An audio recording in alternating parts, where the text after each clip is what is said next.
Welcome to the Finding Fertile Ground podcast, where I discover stories of grit, resilience, and connection. I'm your host, Marie GG, and this podcast is brought to you by Fertile Ground Communications.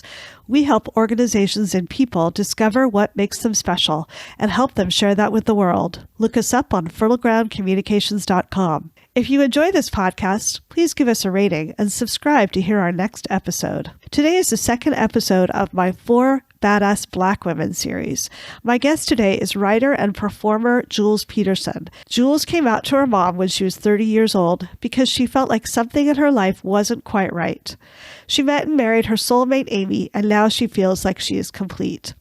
Jules and I had a great conversation about Little House on the Prairie and the color purple, among other things. Hello, Jules. How are you doing today? I am fantabulous. How are you doing, darling? I am doing well. My first question for you is, were you born as a Jules? Your email address and social media handles are Jules from Cole. Where does this come from? My government name is Julienne. It's got shortened. My mother always called me Jewel, or Jules, or Jewel. And I ended up taking that on. When I moved to Portland, I took on the Julie name as a kind of way for people to not butcher my name.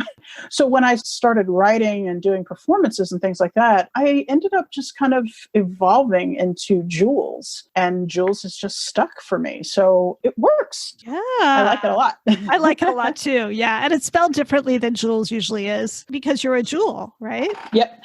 Yeah. And honestly, that's kind of how most of it evolved too. Earlier on, like years ago, I was in a conversation with a partner. They were saying basically that pressure makes diamonds. And how appropriate to be called Jules, because I've been through it, not necessarily more so or less so than other people, but everyone has their own things. So it's a kind of thing for me where it's a moniker of what my life has been so far. So tell me about how you are quarantining. How has COVID-19 affected you? Well, let's see. It's been actually really fun. I am blessed and fortunate to have steady work. I work for a hospital organization and I do payroll. The wonderful thing is that everyone needs to get paid on a regular basis. So I have steady work in that respect. And my office is my bedroom. So I literally roll out of bed and roll into my chair and do my work. It's been really great. I've been really fortunate in that. I honestly have hoped that we don't go back to work because I've really been petitioning for all of us to work from home. It's been a little trying as far as getting together with friends and family. But to be quite fair with you, if this were 100 years ago and the Spanish flu, look where we would be. We would not have the technology that we have to have these conversations, even to do Zoom meetings like we're doing right now. Right. I feel really blessed to be in this time. I just hope that everyone can respect what that means in putting masks on, in doing your social distancing. And all of those things don't mean that it's going to kill you, or it's just protecting other people. Yes. And I feel like that's really important. And we really need to pay attention and remember that. Absolutely. I agree with you 100%. Thanks. So can you share with our listeners about your life? Where did you grow up and where do you live now? I was born in New York, Harlem Hospital in 1973. So that makes me roughly about 46 now, which I'm very proud of. A lot of people don't get there. So I'm very grateful to have made it this far. I'm an only child, born to a single mom. We moved when I was about 10 years old to Georgia, and I finished my regular formal education there, started college, decided it wasn't quite for me, and decided, okay, I'll just work for a while. So I worked for a while, got into finance, really followed my mom's footsteps, if you will. She was a person that worked in banks and whatnot most of her life, and I followed her footsteps. And then from there, I had an epiphany where I had been married at that point for about 10 years. I'd married early, about in my early 20s, and and had children, and had this niggling, I call it, just this little sensation of, this is not the life for you. And mind you, I'd had that little inkling, kind of all my life. I had suppressed it. The story that I've told is actually one that I've told before, first at this show called Roar. It is a wonderful show that Erica Worth, who is based out of Middle Washington now, has done the show and takes storytellers and puts them on a stage and says, okay, tell your story. And there are themes. The one that I did was actually about courage. And I told my coming out story in that period of time. And it went basically like this. As a young child, to be quite fair, I was into girls, but I also realized and found out just by looking around the world that wasn't necessarily something I should do or would do or was okay to do. I looked up to the women in my family. In fact, my family is entirely, for the most part, run by women. The matriarchy is very strong in my family. To turn admiration into desire or wanting to build relationship, intimacy, that was not considered okay. So I suppressed that for a number of years. And after I married a man and had children, my feelings continued to come back and come stronger and stronger. And I realized I needed to do something. So I started looking around in my own kind of networks and neighborhoods. I found my favorite thing, which is books. I started reading books and had one night literally a conversation with a good friend who was gay and who said to me, you're gay. And I'm like, what? What? I was in my early 30s when I'd had this conversation and I was like, I'm what? Okay. So I had to do some soul searching and he was right. And I knew he was right. But, you just kind of want to be like, no, I'm normal. I'm okay. It's no, really. From there, it just kind of snowballed. After about a few months of coming to terms and coming to grips with things, I moved. I asked my mother first, Mom, could you take care of the kids for me? By that time, I'd had 3 daughters. And she was like, well, what are you trying to do? And I was like, I'm going to move. She's like, what? You're going to do who? I need to move and be who I am. And I explained to her and I came out to her. And her first response to me was, well, can you wait until your youngest turns 18? Oh, and at the time, my youngest was 3 years old. Oh my gosh. And I said, no, because I have waited roughly 30 some odd years. So no, that's not happening. She was okay. And, I said, you know what, Mom, if I don't do this, if I don't find out who I am and, just really take this leap, I will not be an effective parent for my children. I will not be an effective woman in the world. I will not live to my full potential. So I have to do this. And I left, quit my job. I had about $500. I got on a bus, a Greyhound bus, took a 3-day trip and landed in Portland. From there, I just discovered Craigslist. So I found somebody that was willing to rent me a room, and I did some room rental and did some couch surfing, and it took me roughly about 10 years to kind of get fully settled, basically, to be like, okay, I have my own place. All my kids were with me. My kids came actually a year after I moved out here, but a significant amount of juggling, significant amount of just stress and strain and everything else. We finally got to a place where I felt like I was like, okay, I feel like I've arrived now.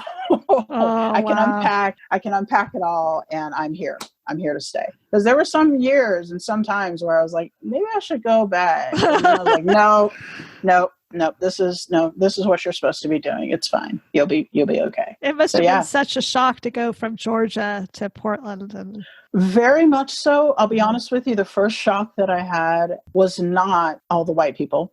It was actually how cold it was. Yes. Because I actually came here in July. So it was very hot in Georgia. And I remember coming here and roughly in the next couple of days, I went to work. The air smells different. It smells crisp and clean. And it's amazing, and it was very green. I saw Mount Hood for the first time from the bus, because that's how the bus takes 84. So I went through the gorge. So I was like, wow, this is great. I made a great decision coming here. This is awesome. Then I began to experience other Black people have had experienced here, which is, microaggressions, and not necessarily overt racism, but definitely subversive racism and things of that sort. But honestly, when you know what you're dealing with, you know what you're dealing with. And I was, not okay with it, but I had seen that. Hell, I felt like this, if I could get called nigger by a 3-year-old, I could do this. I could deal with grown people that know better. Right. So I just, in that respect, I don't take it in stride, but, it's like, okay, we'll pause, we'll do that, but I still need to live my life and do what I need to do. Wow, that's amazing that you had the strength to do that. Oh my gosh.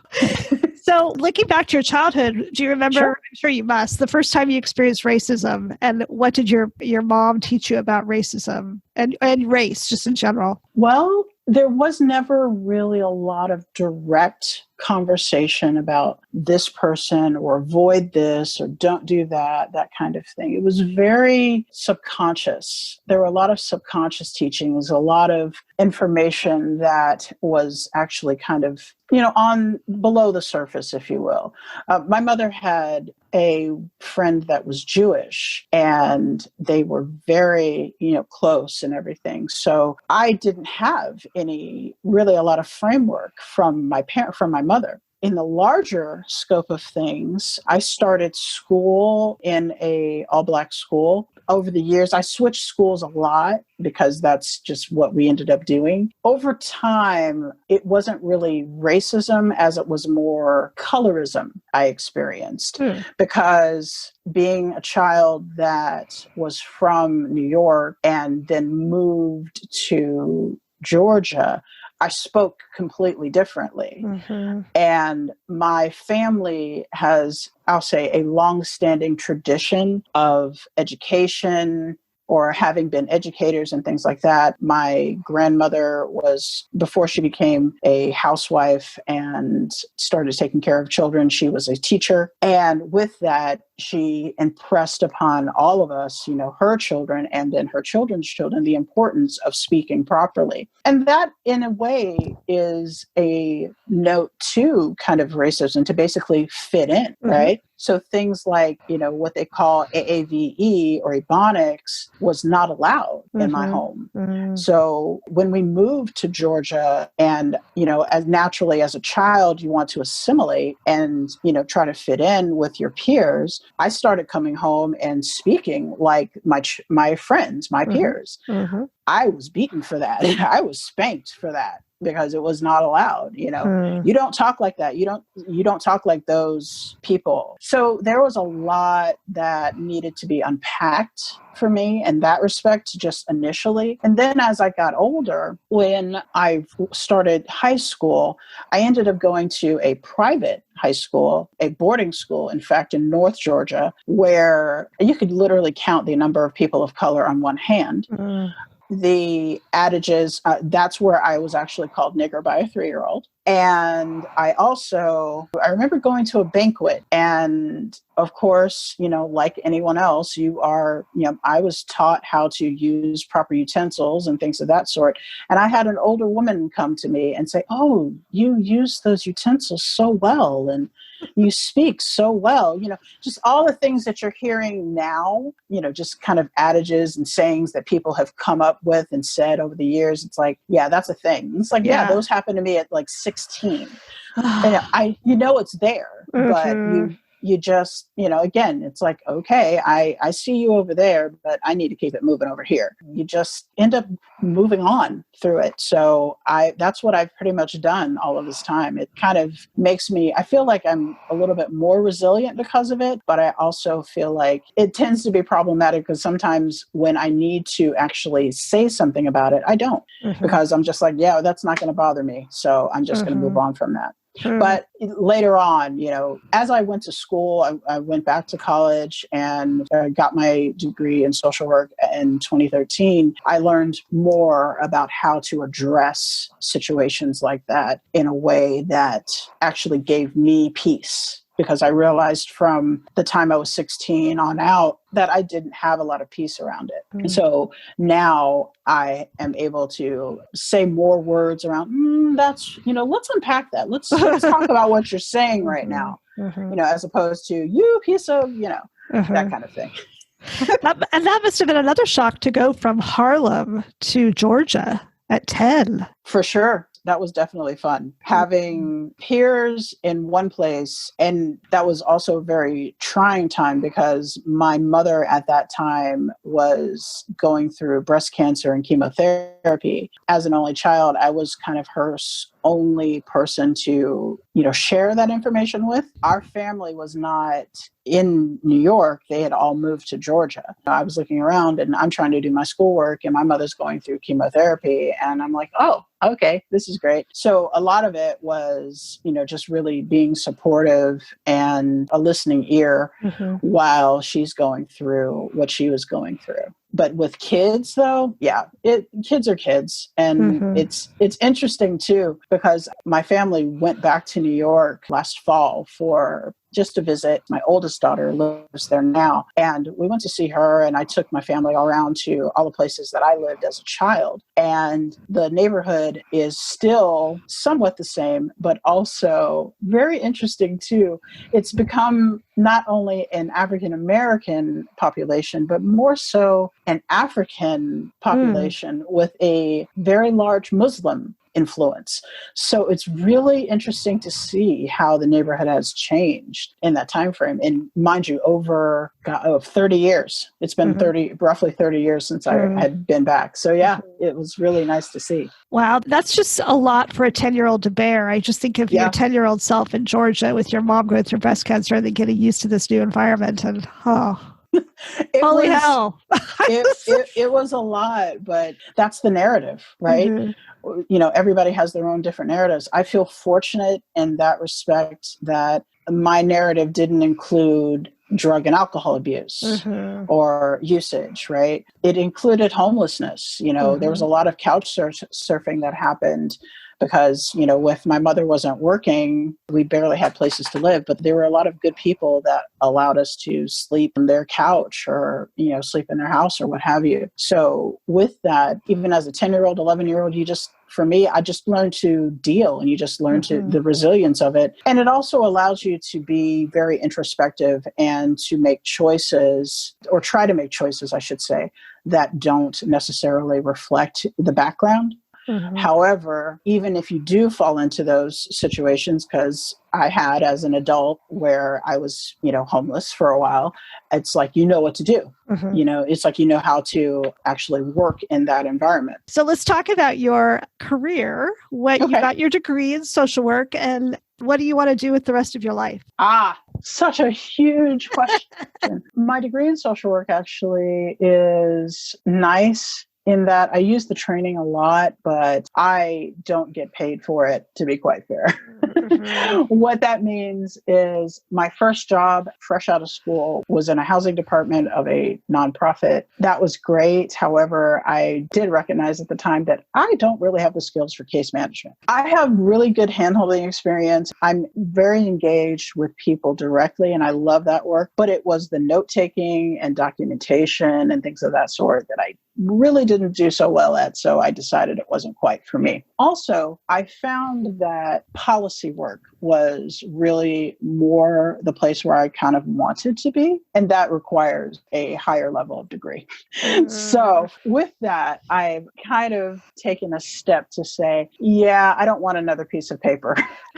If I could get it for free, that'd be great. But there's a level of financial investment that makes me say, no, I'm good. I've had a secret lust to get a dual degree, MSW and JD, and do legal advocacy, which I find absolutely fascinating. Law has been something that I've been fascinated with for a while. And for a long time, I thought that I was going to go to school and become a lawyer. That's still on the table. I still have time. But the other thing for me right now is really about the work that I do outside of the work that I get paid to do, which is the interaction with people with the CAG or Employee Resource Group that I worked with through my job, and then also my interaction with folks with my writing, performing, and facilitating the book confabs that I am starting up now. So I'm finding that my social work training has really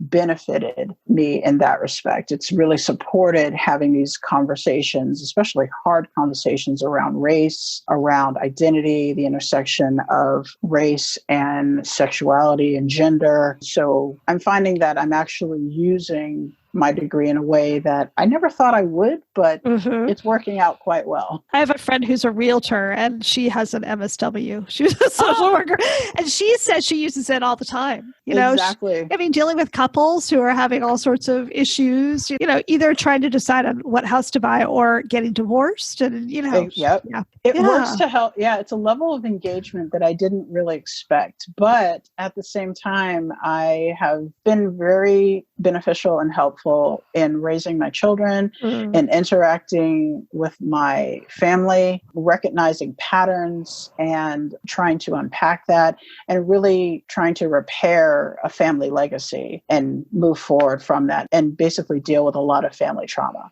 My dad was a social worker. So he was a math teacher and then he went back to get his social work degree and he worked in inner city Portland when I was a child. But it was discouraging at the same time because then Portland Public Schools basically got rid of all the social workers. So he really enjoyed his work when he was there, but then it was sort of depressing in the end, So people don't value social work enough, I think. So no, but at the same time, I think now with the push to defund police, things of that sort, there's going to be a need for more social work and more well-trained social workers in those types of environments. However, what I would say that I hope if that does become the case and there are more social workers that do come into the field, I'm hoping that they are able to be adequately compensated because it's part of the reason why I stopped and I stopped trying was because I found myself on the same lines as my clients. And that scared me. I was a single parent raising 3 kids. And I found myself filling out the same applications as my clients were for SNAP benefits, for daycare benefits, all of those things. So I knew the system both literally inside and out. I actually remember a time where I went to a case manager and I said, look, I'm a social worker and these are the populations that I work with. I really don't want to be seen in here like that. And they're like, okay, we understand. And they made dispensation for me. But I'm kind of sad that I'm not in that environment. But in a sense, I'm kind of glad that I'm not. And I was able to actually move from it. Yeah, we don't value social workers or teachers nearly enough. And I do think it's a good opportunity right now for you to think about a law degree with a social work background, that lots of opportunity there. That's powerful. I've always seen it as like powerful. Yes. I've always had this S on my chest, this kind of S on my chest, like social worker or superwoman, whichever you want to prefer. So this will work out fine. It'll be yes. So tell me about how you and Amy got together, and can you talk a little bit about the life you created together? Oh, sure. Oh, hilarious. We met in July. Everything happens in July for me. Oh. July is a really good month. Mhm.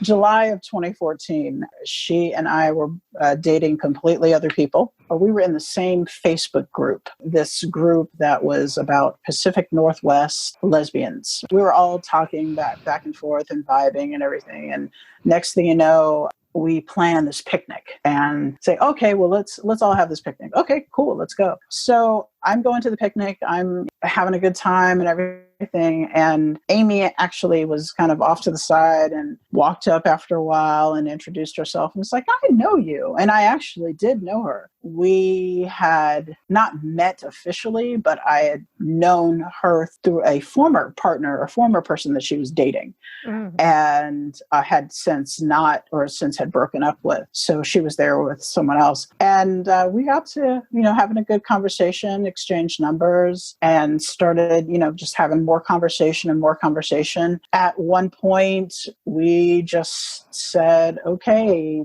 what's happening? What's going on here? We were still kind of dating other people, but dating not in a relationship type thing. We're not necessarily monogamists per se, but we're open to other things. But at the same time, I kind of said to her, it's like, well, I'm really not comfortable with having another person or dealing with another person. So I literally had said to her at about maybe six to 8 weeks after us having conversation, I said, if this is going to be a serious thing between us, I need you to clear your plate. She's like, one moment, please. Literally over a weekend, I had taken my children camping. We'd gone to this family campsite and done this weekend of family camping. And after I came back and she had gone to Montana to visit with her family, we got together and we've been together ever since. Roughly about a year after we met, we had gone out to Long Beach to kind of celebrate anniversary. And at that point, she proposed. She actually proposed. And I was like, whoa, what? She surprised you, did she? I was definitely surprised. And the sweetest thing, she actually gave me her mother's engagement ring. Had it resized for me. And I was like, wow, I was really floored. That had never happened to me before. So that's so sweet. I was like, yay. So she loves, my girls, mind you, I have to, in all fairness, my girls are older. My oldest is 23, my middle is 20, and my youngest is 19. So at that time, one of them had already started college. The other two were in high school, and everybody just gets along. Aww. It's been a really great and also really wonderful learning experience. I've learned so much from her, just about self and openness and communication that I had never really even delved into. So if you've ever watched the movie Jerry Maguire, where they're talking at the end and says, you complete me. It's like, yeah, she's definitely it. That's so sweet. Yeah, it's amazing. It's like every time I kind of think about it, it's like, please, can I just have, 40, 50 years? I don't want to take up your time, universe, but if you've got other plans, but if I could have 40 or 50 years, I'd be great, because I still have things to learn. Do you live in Vancouver or? I do. So what's it like to live as a Black queer woman in Vancouver right now? I am completely invisible. I stay home. Is it harder than it was before the 2016 election, or is it kind of the same? It's interesting that you mentioned that. I rarely see any other queer people, much less any Black queer people, outside of my own house, because actually my two younger children identify as queer, or being pansexual and bisexual. So with that, do I see any of myself outside of that? No. I pretty much, either look in the mirror or look across the hall to my daughter's bedroom to see, other people. I'll say this though, having events like Saturday in the Park, Pride, the annual event that happens in Vancouver, the Pride event that happens in Vancouver, was nice when you could go. Obviously, this year you can't go. Going to Pride in Portland is also nice too. But I've also noticed that Pride in Portland seems to be like a, how should I put it? The event where you go to see all of your exes, right? Because it's like, okay. Oh, you're with this one now, oh, I've seen that, but I've also been like, oh, there's your ex. Hold on. Where's my bat? That kind of thing. And you're like, oh, what's happening? Really, my connectivity comes in the form of online, being around good people online, and really my family and my friends, my writing community. That's where I really appreciate the connections and things like that. There aren't enough Black people here, and there aren't enough queer people here in Vancouver at all.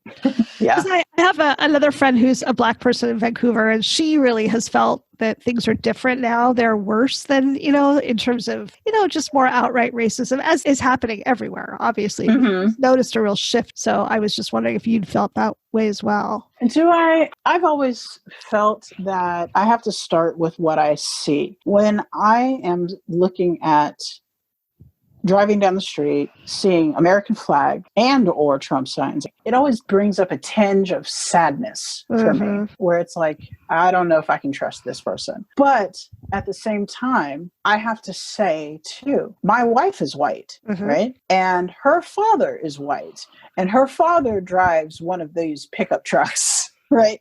He doesn't necessarily have the flag flying behind it, but there are certain assumptions that I have to unpack when I'm seeing somebody, because, just because they might present this way doesn't necessarily mean, all of the assumptions that I make about folks are actually correct and true. I try to look at it that way, but it's still painful. It is truly still painful in a lot of ways, especially I think it was the Clark County Commissioner said just last month that, oh, we don't have any racism here. And I'm like, really? Really? Oh, okay. I am Black first. I present as cisgendered. I do have my requisite lesbian pair of cargo shorts. However, actually, my favorite dress is a blue tie-dye number that I am rocking the hell out of whenever it's warm enough to do so. So with that, I am still presented as Black. Queerness does not come into play usually for me. But at the same time, for someone that is, let's say, queer identified and presents outside of their own biological sex, if you will, that changes things, completely. So this is part of the reason why I do the work that I do with my employee resource group, because I want to unpack a lot of that and change that for folks that don't necessarily blend in. And mind you, I don't blend in when I put my picture up on my desk when I'm at work. Is it harder? Not as much, but it's way harder for other people that present outside of a norm. And that's what I'm here to work to support. I think that people like the Clark County Commissioner, they think, well, we don't have white supremacists like Charlottesville. We don't have people marching, even though the Proud Boys are from Vancouver. I think that it's easy for some white people to think, well, this is what a racist means, and I'm not a racist. And so something that you said when we first met has really stuck with me. You may not remember it. Okay. But you said that when you hear people talking fondly about Little House on the Prairie, you think about the fact that your people were enslaved around that time. I was one of those girls who read Little House on the Prairie, and I watched the shows and everything.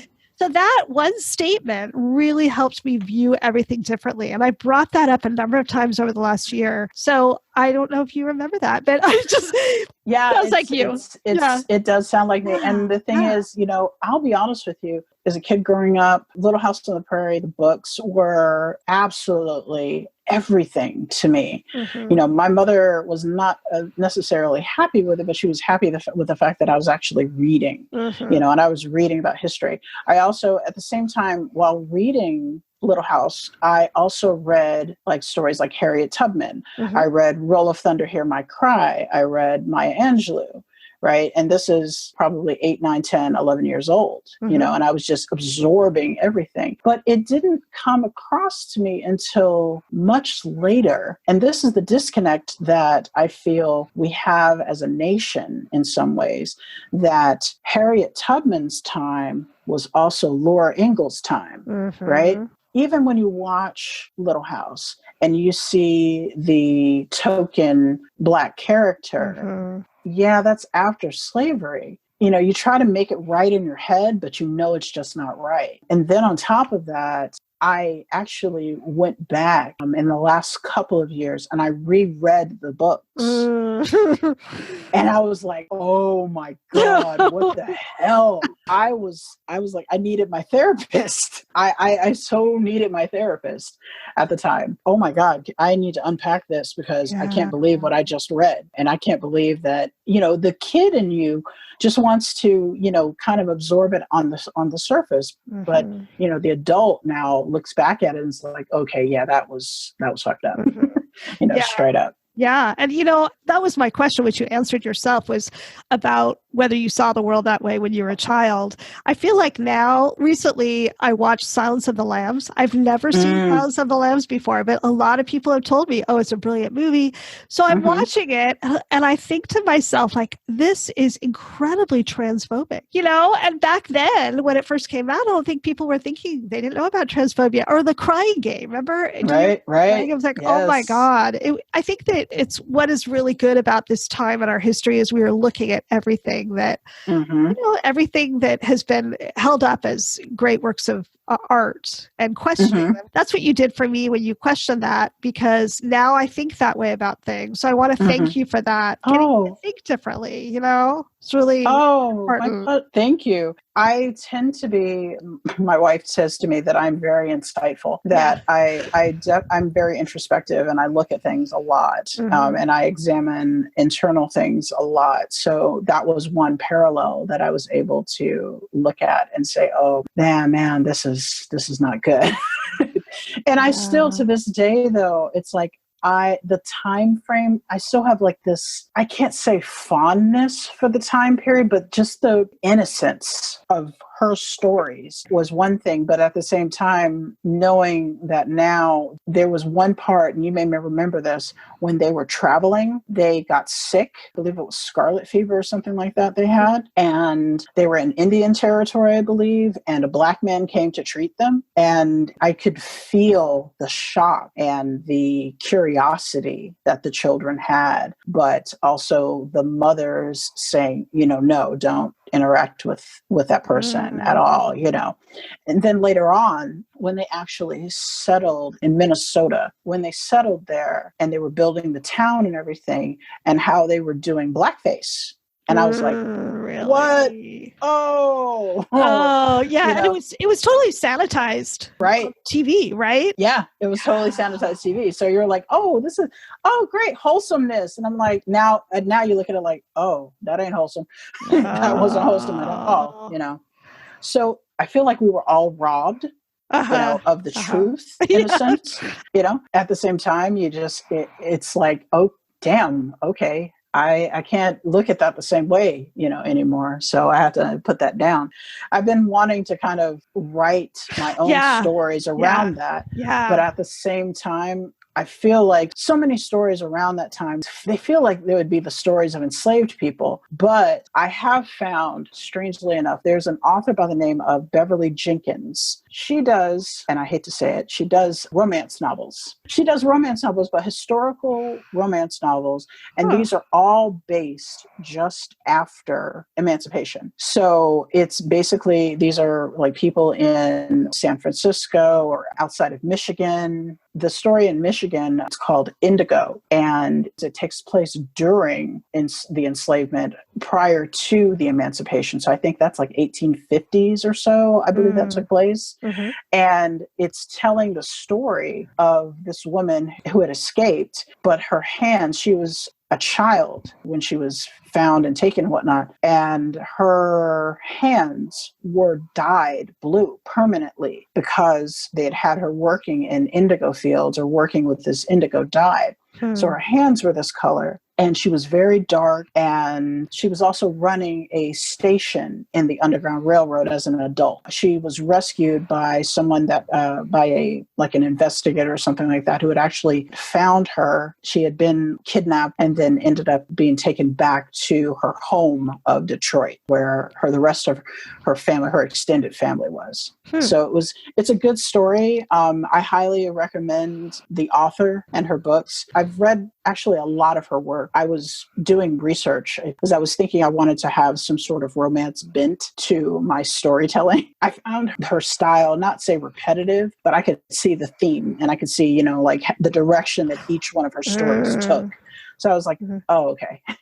So it was kind of like a lesson of, ooh, this is cool, but also a lesson in maybe I should do that differently, going forward.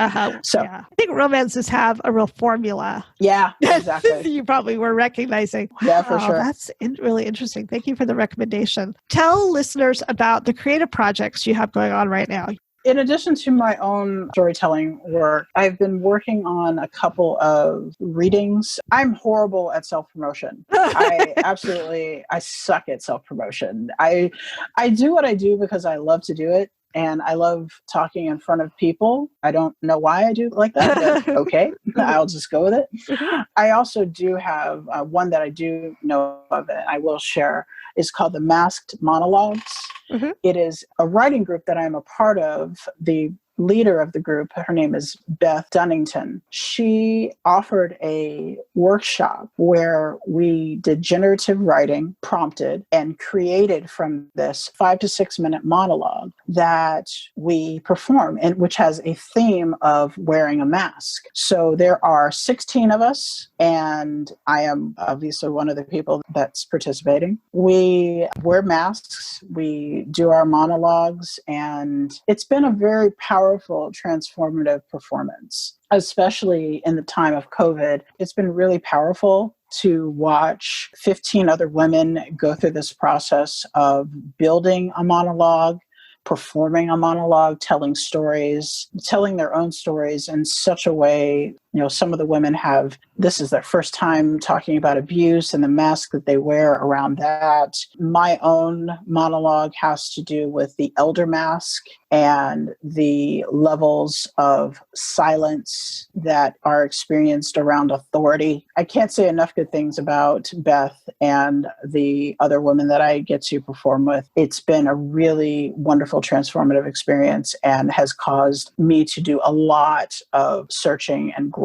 That's one aspect. The other thing that I'm going to put out there in the world is that I am working on a manuscript for a story around a gender nonconforming teenager that is biologically female, but is looking to get out of the situation that she's in, meaning her home life. She wants to completely change. So it's kind of a coming of age story for this person. And they are going to be experiencing life in a military camp. So in an all-male military camp at that. So it's kind of like a way we're trying to see how that's going to be navigated. It's a story that I've been working on for a while, but I've found that it's really nice and helpful. I put it down, picked it up, put it down, picked it up, as a lot of authors I've learned do. So I don't feel so bad about that. And then finally, my newer project is around doing what I call a book confab. In the light of George Floyd and so many other people having been murdered at the hands of police or by other members of authority by many different ways, I decided I needed to do something to give a little backstory to it. So we had found out or heard about George Floyd dying and the video around June 1st. June 1st is also the anniversary of my mother transitioning and having passed on. So she actually had decided to donate her body to science. And upon her ashes being, her body being cremated, her ashes were scattered in Depot Bay. And we decided to go out and visit. So in the light of doing that and kind of processing that grief and saying goodbye, I had found out about George Floyd. I'd had such an overwhelming feeling around it. I decided that, I think we need to have a conversation, y'all. So I posted on Facebook. It's like, let's read a book together and have a conversation around it. And the first book that we had a conversation around was White Fragility by Robin DiAngelo. I chose it because it was an easy read. I also knew my audience. My audience was for the most part, all white. And I realized that, this conversation isn't about me. It's about, wanting to actually give a platform to actually say things. I wanted to do that. And I felt that that was really important. We just had the first meeting, that meeting on Wednesday, just this past Wednesday. It was amazing. Oh. It was absolutely fantastic. I had so much positive feedback, not just the fact of creating the space, but just there were so many people being willing to share their stories around their issues around white fragility and anti-racism. It caused me to think that maybe there's a platform that needs to be had for people to tell their stories about their personal experiences with white fragility and anti-racism and interrupting that. Because I truly feel that not only do Black people and people of color need to heal from the injustices of white supremacy, white people need to recover and heal from that too, because all sides were impacted. There are no scapegoats in this game of white supremacy and that control. So with that, I am going to be doing another book. And actually, you'll be the first to find out, actually outside of my house, what the book is. It's Excellent. called Post-Traumatic Slave Syndrome. It's I've heard about that book. Yeah. I've heard that's really good. Dr. Joy DeGruy, I think I missed her when she was teaching at PSU. She was, I believe, in the MSW program, and I was in the BSW program. She wrote this book some time ago, actually, 2005. So it's been a while. Yeah. And then it was revised and republished in 2017. So I'm really excited to read that book and have a confab, as I like to call it, which is an intimate conversation about a topic. I'm hoping that I can get some really good generative conversation about it. And this will, again, begin to start some healing around what white supremacy has done for generations. We're talking hundreds, centuries of trauma that has been inflicted on the masses in the name of, and I could be wrong by saying this, but this is just my opinion, but in the name of capitalism. Yeah. Capitalism and greed. Well, I wanted to tell you about white fragility. I'm actually leading a book group at my church about white fragility and me and white supremacy, which I just finished. Okay. But it's interesting because that book has been criticized a lot because it's written by a white person. But what I like about it is that she is very honest about her. She makes confessions. And I think that that's something that only a white person obviously can do. Exactly. And I think it's a really important part of our education to be able to say, oh, yeah, I didn't think about you not being able to go to Coeur d'Alene, Idaho and not feeling comfortable there. I know. Exactly. It's so funny too. On that same note, Amy and I, my wife and I, we took a drive out to Stonehenge, and we were just kind of meandering along and whatnot. And we posted video. And we had one of the comments was like, oh yeah, Stevenson is great. And I'm like, Stevenson is actually a sundown town. Is it really? Those still exist. Really? I wouldn't be caught dead there, or I probably would be if I went there. Because, those are the things, that I navigate. I navigate those spaces as a Black person, so I am very careful about where I go and what I do, even in 2020, especially in Washington State, so it's very, very serious. It's serious business, So my last question is, because my subtitle is about grit, resilience, and connection, which is why I wanted to interview you. Can you think of a story of a person or a book that you read when you were young that has been a real inspiration for you? Sophia from The Color Purple. That's my favorite book. That is also my favorite book. And I believe that book came out in 1982? So I was 9 years old when I read that book. With all the themes and everything that went along with it, right? Because we all, for those who have read The Color Purple, it's a heavy book, right? And I've read that book at least 10 times since being 9 years old. Because you read for the first time, just to read it for entertainment, then you read for clarity, then you keep on going deeper and deeper and deeper. So yeah, I almost think I could do a master class on that book. But my favorite character was Sophia. She embodied what what I think it means to be a Black woman. She actually came through. She was headstrong and powerful woman. And then the system attacked her and beat her to a point where she was disfigured and hurt and abused and everything else. And then she just had a twitch, a click. And then she began to come back into herself and recovered and became the strong Black woman that she knew she always was.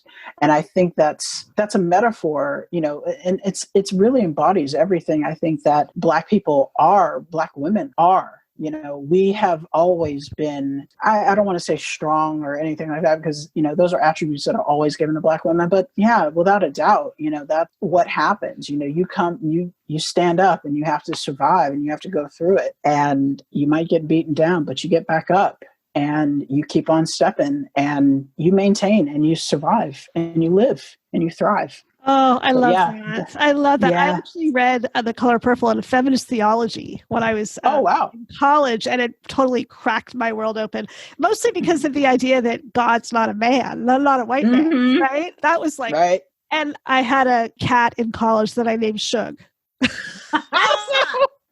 See, that was also that entire book actually kind of opened me up, because it also gave me the idea of what it meant to love a woman, as well. Yeah. And that was really subtle.